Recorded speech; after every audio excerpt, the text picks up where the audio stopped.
So hi guys, welcome back to my YouTube channel CA learners. तो आज की video में मैं आपको बताने वाली हूँ कि अब जितने भी दिन हमारे पास बचे हैं उस दिन में हम रिवीजन करें कि जो हमारा कोर्स बचा हुआ है वो करें। सबसे पहले बिना टाइम वेस्ट किए मैं बताना चाहती हूँ कि आपका कोर्स जो है वो कितना हुआ है। मतलब अभी आप कितना करके बैठे हैं, 50-60% हो गया है, 70-80% हो गया है, या फिर पूरा 100% भी हो सकता है। तो सबसे पहले इस सिचुएशन में लेते हैं कि आपका 50-60% कोर्स हुआ है। सो अगर आपका 50-60% कोर्स हुआ है तो इस सिचुएशन में फिर आपके पास दो ऑप्शन है। या तो अब इतने कम, जैसे 10 से 15 दिन बच्चे अब हमारे पास एग्जाम को लेकर, तो इतने दिन में आप या तो 70% से 80% कोर्स कर लो, या फिर जो करा हुआ है उसका रिविजन कर लो। इसमें अब आपके पास दो ऑप्शन है वापस।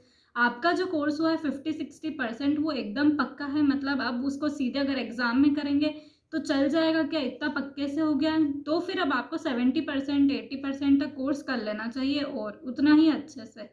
लेकिन अगर अब आप ऐसी सिचुएशन में कि 50-60% भी अच्छे से नहीं हुआ है और उसका अगर रिवीजन नहीं करा तो फिर वो भी नहीं हो पाएगा। इस सिचुएशन में मेन जो मेरी वीडियो वो ऐसे बच्चों के लिए है जिनका कोर्स 50-60% हुआ है और वो भी अच्छे से नहीं हुआ है।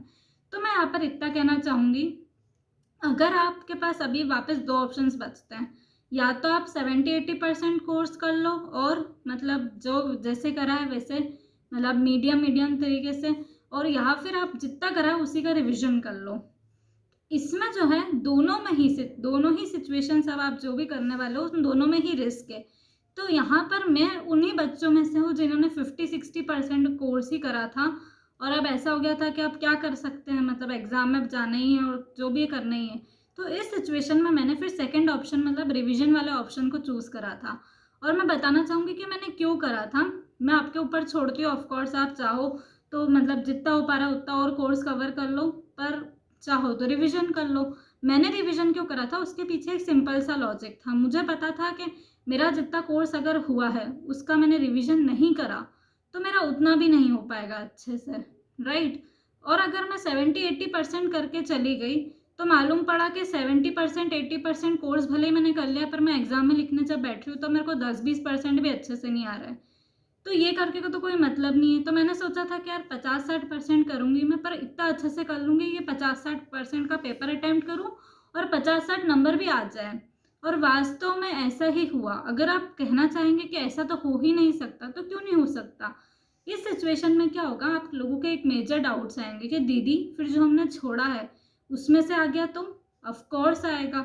इतना सारा कर छोड़ा है हमने, एटलीस्ट 60 से 65%, और किसी किसी में 70-80% भी कर लेना, पर लोएस्ट अगर 60% मैंने करा था। आप लोगों को मैं कुछ एडवाइस नहीं करना चाहूँगी, आप लोग सब स्मार्ट हो, आपको पता है कि आपको क्या करना चाहिए।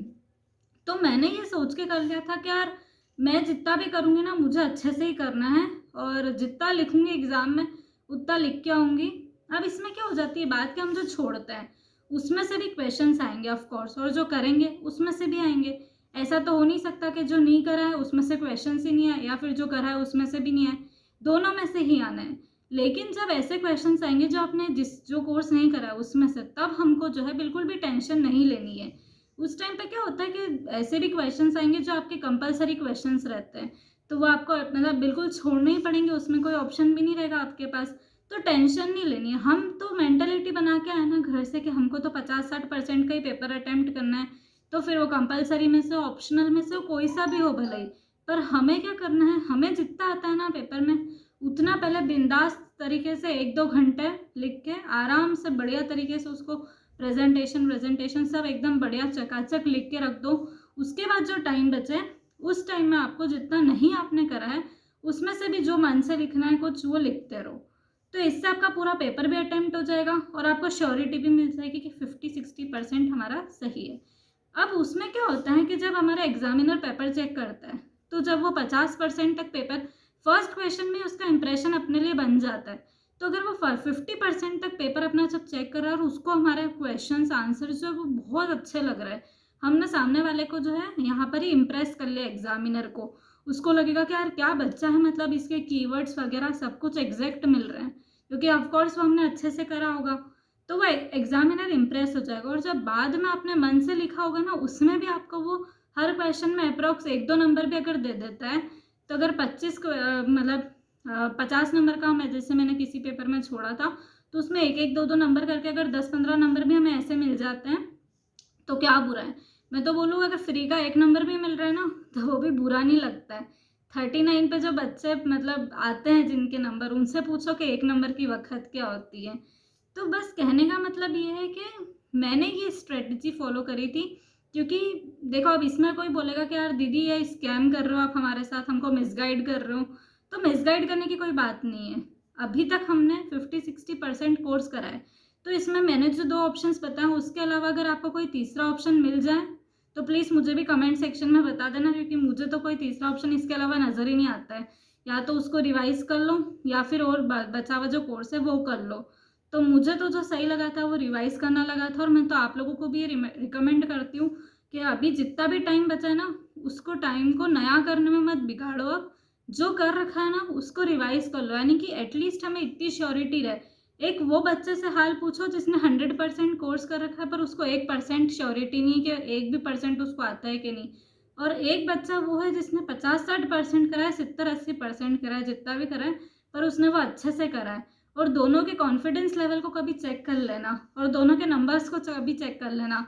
अब ये बात मेरी कर लो ना, मैं इतना ही करके गई थी 60-70%। और उसके बाद मेरी जो दूसरी सीनियर्स वीनियर्स भी आते हैं और कलीग्स मतलब ऐसे फ्रेंड्स वगैरह भी आते हैं, उन्होंने पूरा 100% कोर्स करा था, पर सेम सिचुएशन, उनको मतलब किसी में भी इतनी श्योरिटी नहीं थी।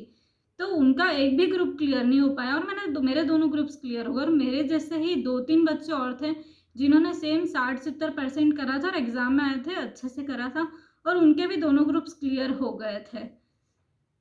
तो मैंने अपनी जितनी भी बातें थी वो बोल दी हैं। अभी आपके ऊपर है कि आप क्या चूज़ करना चाहते हैं, और जो भी आप चूज़ करें वो आप ऑफ कोर्स आपके खुद के डिसीजन से होना चाहिए।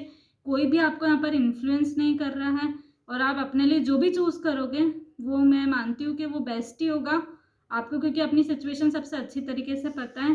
तो आज की वीडियो में बस इतना ही, और अगर आपको कुछ डाउट्स आ रहा है तो आप मुझसे कमेंट्स में पूछ सकते हैं, मैं पूरी कोशिश करूँगी उनको सॉल्व करने की।